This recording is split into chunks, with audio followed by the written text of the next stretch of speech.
We've always been impressed by the productions we've seen at Christ Memorial Productions.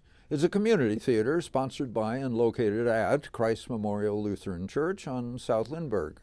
In staging such musicals as Fiddler on the Roof, The King and I, Mary Poppins, and Meet Me in St. Louis, not only has the overall quality of the performances been high, but the preparation, coordination, and intelligence with which the shows were put together has been amazing, always with a large, well-prepared cast with lots of youngsters.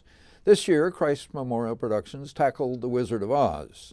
The show challenges with the number and variety of scene changes, the special effects needed, the episodic nature of the script, and of course, the movie with which any attempt to tell this story will be compared. Given all these challenges, I felt this year's production was not as tight and polished as some in the past. Diane Mueller's set for the Kansas homestead felt a little cramped, and overall the scenery wanted a clearer, consistent style with a little more cleverness. But both Munchkinland and the Emerald City popped with lots of color, enriched further by fantastical costumes from costumers Kevin Jones and Krista Wensky. If Glenn Guillermo's choreography for the tornado wanted clarity, his stage full of youngsters all energetically tapping in unison raised the goosebumps a good tap number always does.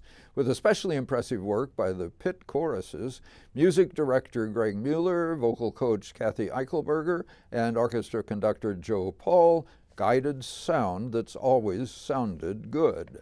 John Joust not only designed lights that heightened the show's colors, but created startling pyrotechnics for sudden appearances by the Wicked Witch of the West and the Great Oz.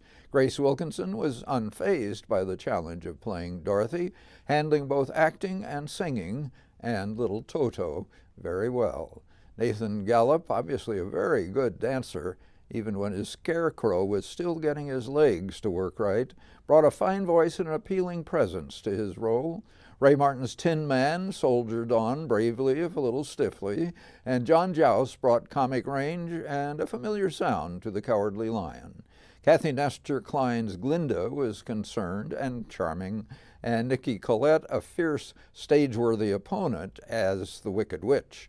Keith Poppets played the range from the Kindly Professor to the Stentorian Wizard and unmasked back to the Kindly Professor. Jennifer Kerner's Aunt Em and Michael Klein's Uncle Henry worked hard to keep up with all that was happening on their farm. Victor Landon showed special promise as a young thespian, playing the Munchkin mayor, surrounded by warmly responding fellow citizens. Director Diane Mueller marshaled the large cast effectively and saw to it that this production had that strong sense of community and of pride in the work that mark Christ Memorial Productions. Yes, that's very well said, and I certainly look forward to what they will be doing in the future. Yes, it's always a good evening, so let's hear what they did with this music.